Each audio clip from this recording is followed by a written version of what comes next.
निर्णय घ्या म्हणून सांगितलं आणि निर्णय झाला आपला. आता आदरणीय पवार साहेबांनी मागच्या 10-12 दिवसापूर्वी अजितदादांना बोलवून घेतलं आणि सांगितलं की पुणे जिल्हा परिषद आणि सगळ्या महाराष्ट्रातल्या निवडणुका एकत्रित लढा तुम्ही, अशा प्रकारचं पवार साहेबांनी सांगितलं. त्यामुळे आपल्या पक्षाच्या अध्यक्षांनी सूचित केलं की एकत्र लढावं. अजितदादांनी पण त्यांच्या समोर होकार दिला की आपल्याला एकत्र लढायचं. हा निर्णय दोन पक्षाच्या दोन अध्यक्षांमध्ये झाला आणि मग पवार साहेबांनी सुप्रियाताईंनी मला बोलवून सांगितलं की भाऊ असं असं ठरलंय, आपल्याला एकत्र लढवायचंय. आणि अजितदादांनी बर्णे मामांना बोलवून घेतलं, त्यांना सांगितलं आपल्याला एकत्र लढायचं. त्यामुळं पक्षाच्या वरिष्ठ पातळीवर निर्णय झाला एकत्र लढायचा आणि त्याप्रमाणे एकत्र झालो. वेळ कमी होता त्यामुळे कोणाला बोलवता आलं नाही, चर्चा करता आली नाही. अचानक सुप्रीम कोर्टाचा निकाल लागला, एक दिवसात प्रोग्राम जाहीर झाला, लगेच नॉमिनेशनचं काम पण सुरू झालं. त्यात पुन्हा शनिवार रविवार सुट्टी आली आणि 19, 20 आणि 21 तीनच दिवस नॉमिनेशनसाठी उपलब्ध होते. निर्णय शनिवारी झाला, रविवारी बैठक झाली, सोमवारी संध्याकाळी कोण कुठं उभा करायचं या संदर्भातली चर्चा झाली आणि मंगळवारपासून ही प्रक्रिया आपली सुरू झाली. बुधवारी 3 वाजता फॉर्म भरायची वेळ संपून गेली. इतकं ते झटपट झालं, त्यामुळं कोणाशी काही डायलॉग करता आला नाही, पण फोनवर बऱ्यापैकी आम्ही लोकांशी बोलत होतो. दुसरं महत्वाचं कारण असं आहे की आता ज्यावेळेस निर्णय झाला त्यावेळेस हा माझा हा तुझा ही कुठलीही चर्चा करायची नाही आणि मिळून 24 उमेदवार उभा करायचे. मग कोण म्हणलं तुमच्या किती माझ्या किती, हा विषयच आम्ही ठेवला नाही. त्याचं कारण सांगतो मी. कारण ते जर ठरलं की ह्यांच्या 2 आल्या, त्याच्या 5 आल्या, त्याच्या 4 आल्या, तर कारण नसताना संभ्रम निर्माण होतो. त्यामुळे ह्या 24 मध्ये माझाही उमेदवार नाही ह्याचा आणि बर्णे मामाचा उमेदवार नाही, 24च्या 24 उमेदवार हे घड्याळाचे उमेदवार आहेत, अशा पद्धतीचं ठरलं. म्हणून कुठलंही स्टेटमेंट त्याच्यामध्ये कुणीही या बाबतीत केलं नाही, ह्याची स्पष्टता इथं करणं गरजेचं आहे. तिसरा महत्वाचा मुद्दा असा आहे, हे का केलं आपण, तर हे ह्यासाठी केलं की गेले 10-12 वर्ष झालं संघर्ष आपला चाललाय रोज, आणि तो संघर्ष इतक्या विकोपाला गेलाय की गावागावामधलं सामाजिक स्वास्थ्य बिघडायला लागलं, गावागावामधलं कार्यकर्त्यामधली दुश्मनी वाढायला लागली आणि गावागावच्या कार्यकर्त्यामध्ये बारीक बारीक गोष्टीवरनं सुद्धा इतके वादविवाद व्हायला लागले.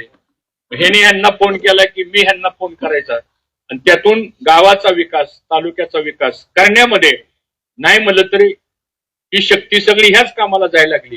म्हणून एकत्र यायचा निर्णय झाला. दुसरा निर्णय, विकासाची कामं या स्थानिक स्वराज्य संस्थेच्या निवडणूक आहेत, ग्रामपंचायत, पंचायत समिती, नगरपालिका आणि जिल्हा परिषद, आपली सगळी कामं हितच आहेत. क्वचित 2-5% कामं मुंबईला आणि 1% काम दिल्लीला असतं आपलं, नाही तर रोजची कामं आपली हितच आहेत सगळी. आणि मग ह्या कामामध्ये जर एक सूत्रीपणा आणायचा असेल आणि इथल्या सामान्य माणसाचं काम सहजपणानं जर योग्य असेल ते काम, अयोग्य कामाचं मी कधीच समर्थन करणार नाही. पण जे योग्य काम आहे, जे नियमात काम आहे, पण कुणीतरी अडथळा घालतंय म्हणून ते काम होत नाही, अशा ज्या घटना घडतात त्या बाबतीत एकत्रितपणानं काम करायचं ठरलेलं आहे. आपल्या कार्यकर्त्यांच्या संदर्भात कुठला अन्याय होणार नाही. त्यांना मानणारे जे कार्यकर्ते असतील त्यांना त्या ठिकाणी सूचना द्याव्यात आणि पुढच्या काळामध्ये विकासाच्या कामाकरता एकत्रीकरण जर आपलं असलं तर कामं चांगली होतील, चांगल्या पद्धतीनं लोकांना आपण मदत करू शकतो. ही खरं त्याच्या पाठीमागची भूमिका आहे. चौथं महत्वाचं कारण असं आहे की आता ही निवडणुका, ही आपली एकीकरण हे काय फक्त जिल्हा परिषद पंचायत समिती पुरतं नाहीये. क्लिअर सांगतो तुम्हाला, उद्या 60 ग्रामपंचायतच्या निवडणुका लागणार आहेत. 60 ग्रामपंचायतच्या निवडणुका या, तर त्या 60 ग्रामपंचायतच्या निवडणुका ह्या सुद्धा आपल्याला एकत्र बसूनच करायच्यात. आणि त्या करत असताना तिथं सगळ्यांना एकत्रित बसू आपण आणि 95% 99% एकमत करण्याचा प्रयत्न आपण. दुर्दैवानं एकमत जर काय एका दुसऱ्या ग्रामपंचायतीमध्ये नाही झालं तर मग तिथं दुसरा काय फॉर्म्युला वर्कआउट करायचा का, तोही आपण काढू. आणि एवढं करून जर त्यातही कुणी ऐकलं नाही तर मग वरच्या नेत्यांनी कोणीच त्या गावामध्ये भाग घ्यायचा नाही, कारण ती शेवटी तुमची स्थानिक गावची निवडणूक आहे. उगा आमच्यामुळं त्या गावात दुपडी निर्माण होणे, त्यांच्यामुळं त्या गावात दुपडी निर्माण होणे, आणि शेवटी गावगाडा तुम्हालाच चालवायचा आहे. आणि तुम्ही जर तुमच्या लेवलला आपसात बसून चर्चा करून विषय संपवला आणि संपतो विषय, नाही असं नाही, फक्त एकच आहे की थोडी पदं वाटून द्यावी लागतील. आता तो काळ राहिला नाही, एक जणाला सगळी पदं, एक जणाला सगळं द्यायचं, असं नाही राहिला काळ आता. मग उद्या उपसरपंच पद असेल, उद्या ग्रामपंचायतचं सरपंच थेटच आहे, त्याच्यामध्ये प्रोव्हिजन आहे 2.5 वर्षानंतर राजीनामा दिला तर दुसरा सरपंचाची निवडणूक लागू शकते. अशा सुद्धा गोष्टीपर्यंत आपल्याला जावं लागणार आहे. तो एक प्रयत्न आपला होईल हे पण त्या ठिकाणी ठरलं. आणि निधीच्या बाबतीमध्ये अजितदादा आणि बर्णेमामानं सांगितलं, मी दादानं सांगितलं की आमच्या बऱ्याचशा ग्रामपंचायतला निधी गेल्या 10-12 वर्षामध्ये मिळालाच नाही सांगतो. तर ज्या ग्रामपंचायती आज आमच्याकडे आहेत किंवा जिथं आपला कार्यकर्ता आहे, आता आपला तुपला म्हणायचा नाही, पण तिथं एखादा रस्ता तुम्ही केला नसेल, एखाद्या ठिकाणी काही सार्वजनिक कामाची मागणी असेल ती झाली नसेल, तर ती कामं या पुढच्या काळामध्ये आपण करायची, अशा प्रकारचा सुद्धा निर्णय त्या ठिकाणी झाला. आता आपण सगळे एकत्र आलोय, एकत्र आलून काम केल्याशिवाय आज आपल्याला पर्याय नाही. तुम्ही थोडस आता तुमच्यापेक्षा तर आमचा संघर्ष किती मोठा होता, तुमचा तर गाव लेवलचा आहे, पण आमचा तर राज्य लेवलचा संघर्ष आहे. हा निर्णय आम्ही सुद्धा का घेतला, सगळा विचार करून हा निर्णय आपण या ठिकाणी घेतला. आणि आज विचार करा की उद्या ही सगळी एकत्र झाल्यानंतर समजा काय आपली माणसं काय लोकांनी समजा नाही ऐकलं आणि काही वेगळा मार्ग स्वीकारला, निवडणूक 5 तारखेला होऊन जाईल, त्यानंतर उद्या आपण कोणाकडे जाणार आहे काम सांगायला? उद्या आपला ऊस आहे, उद्या आपल्या सोसायटीचं वाटप आहे, उद्या आपल्याला कोणाच्या बदलीचं काम आहे, उद्या आपलं कोणाचं तहसील कार्यालयामध्ये काम आहे, कोणाचा ट्रान्सफॉर्मर जळाला, कोणाला नवीन टीपी पाहिजे, जाणार कोणाकडे आपण? आणि मग मी माझ्याकडे आलं तर मी बी नाही म्हणून सांगणार, कारण बाबा तू नव्हता आमच्या बरोबर, ते म्हणणार तू नव्हता आमच्या बरोबर. उद्या त्या कार्यकर्त्याची उद्या जर अशी काय घटना घडली, घडणार नाही पण झालं काय, तर आता काय झालंय, कुणी बी येतंय लगा ती एक झाली बघा आता तुमचं काय. आता ते कशासाठी बोलतात हे फक्त 5 तारखेपुरता विषय आहे, आपल्याला बी कळत नाही काय. होय काय आपल्याला आतापर्यंत काही माहित नाही काय 5 तारखेला म्हणून हे सगळं चाललंय. तुझं काय, एकदा 5 तारीख झाली की तुझं काय म्हणणारी माणसं फक्त माझंच काय आहे तेवढंच बघणार आहे, तुझं काय ते बघणार नाही सांगतो ना. हा एक विचार या माध्यमातून आपण करा. यापेक्षा काही जास्त स्पष्टीकरण मला असं वाटतं काही देऊ वाटत नाही, कारण आता वेळ कमी राहिलेला आहे. आता दुसरं एक आमचं असं ठरलंय, परवा आम्ही सगळ्या उमेदवारांची मिटिंग घेतली. आता सगळे आपण एक क्षणभर असा विचार करा, छत्रपती साखर कारखाना, कर्मयोगी साखर कारखाना, निराभिमा साखर कारखाना, आता हे 3 कारखाने कोण चालवत आहे?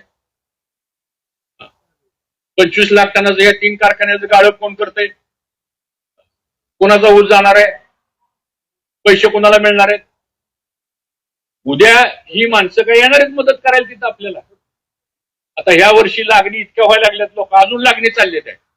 पुढचा सीझन सुरू झाल्यानंतर की आता तुझं काय म्हणणारी माणसं येतील आपल्याला प्रश्न सोडवायला.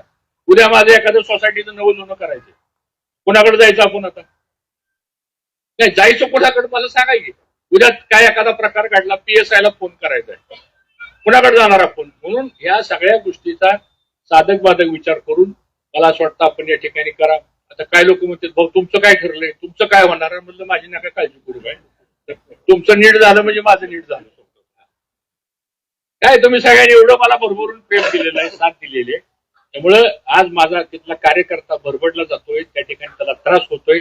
आणि आता निवडणुका सोप्या राहिल्यात काय?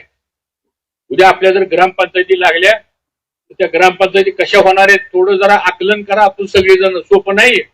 आणि पुन्हा महिनाभर एवढी स्पर्धा होती ग्रामपंचायतला, पुन्हा 4.5 वर्ष ती सदस्य सही करायला सुद्धा येत नाही ग्रामपंचायत, त्या घरी जावं तर सही करायला आपल्याला. ही जे आपल्यात वाद होतात आणि हा आता ह्या निवडणुकीचं सगळं सूत्र जर बघितलं आपण तरी कुठल्या लेवलला चालल्यात ह्या सगळ्या गोष्टी, ह्या इतक्या सोप्या आता मित्रांनो राहिलेल्या नाहीत. कारण आपला प्रपंच, आपली कुटुंब, आपली पुढची पिढी, त्या मुलांचं शिक्षण, मुलीचं लग्न, हे थोडस राजकारण म्हणजे काय पाक अगदी घर जाळायचं का सगळ्याचं? सांगा मला. राजकारण वाद म्हणजे काय पाक सगळं ऐकायचं का आपण सगळं? कुठेतरी हा विचार करायचा का नाही? दिले परमेश्वरानं बुद्धी आपल्याला विचार करायला, आणि म्हणून उगाच काहीतरी आपसातले हे दावे सगळे सोडून द्या. कुणाला मला सर्वांना एकच सांगायचं का, पिढ्यानपिढ्या तुम्ही आपण बरोबर राहिलेली माणसं आहे. ज्यावेळेस आम्ही नेतृत्व एखादा विचार करून निर्णय घेतो, तर तो निर्णय हा काही व्यक्तिगत माझ्या स्वार्थाच्या संदर्भातला काही नाहीये. शेवटी उद्या आपली एवढी सगळी जी फळी आहे कार्यकर्ते, ज्या तुम्हाला निरोप दिला तर तुम्ही एवढ्या मोठ्या संख्येने येत आहे. काय येत आहे? आपली नाळ जोडली गेली एकामेकाशी आहे, आणि ती कायमच राहणार आहे, त्याच्यात काय अडचण येणार नाही. आणि म्हणून आता इथं दीपक जाधवच्या पत्नी यांना जिल्हा परिषदला आपण उभा केलेला आहे. पंचायत समितीला बंडू काळे आहेत आपले, त्यांच्या यांना उमेदवारी दिलेली आहे, आणि आपले विषयांना उमेदवारी दिलेली आहे. त्यामुळं उमेदवारांचं नाव काय ह्यापेक्षा सुद्धा अख्ख्या 24 ठिकाणी आपण एकच चिन्ह घेतलंय, म्हणजे घड्याळ घेतलेलं आहे. त्यामुळे सगळं मतदान आपण कसलाही त्याच्यामध्ये हे न करता, राजकारणामध्ये समाजकारणामध्ये स्पष्टता लागते. नाही तर काय होतं, रात्री कुणी आलं बरं का, परत येऊ नका बरं का, मी आहे तुमचं सांगतो असं म्हणलं की घोटाळा होतो सांगतो, आणि मग ते माणूस 10 वेळा फोन करतो, मग परत सांगतो. त्यामुळे तसलं काय ठेवू नका. आपल्याला करायचंय ना सगळं. होय, करायचं का नाही एवढं सांगा. मग हात वर करून सांगा जरा एकटं सगळं. देवावर आपण जरा बघा तुम्ही, जरा सगळ्यांचं काय म्हणणं ते बघा. हात वर करून सांगा सगळ्यांनी. मग आता सगळ्यांनी मिळून आपण आता तुमचं खरंच आभार मानतो. सगळ्यांनी मिळून आता आपल्याला उद्याच्या 5 तारखेला मतदान घडवा. आता मला वाटतं तुमची 29 तारखेला आता सांगून टाकतो आम्ही दोघांनी आणि सगळ्या प्रमुख कार्यकर्त्यांनी आम्ही परवा एक नियोजन केलेलं आहे की 28 तारखेला 8 पंचायत समितीमध्ये आम्ही जाणार आहोत, आणि त्यांचे आपले सगळे कार्यकर्ते आम्हाला आपण एकत्र बसणार आहोत, आणि तिथं अशीच बैठक एकत्र होईल. असे 28 तारखेला सकाळी भिगवण, शेटपळगडे, सनसर, लासूर्ण, वालचंदनगर, पुरी, निमगाव आणि शेळगाव अशा 8 बैठका त्या 28 तारखेला होणार आहेत.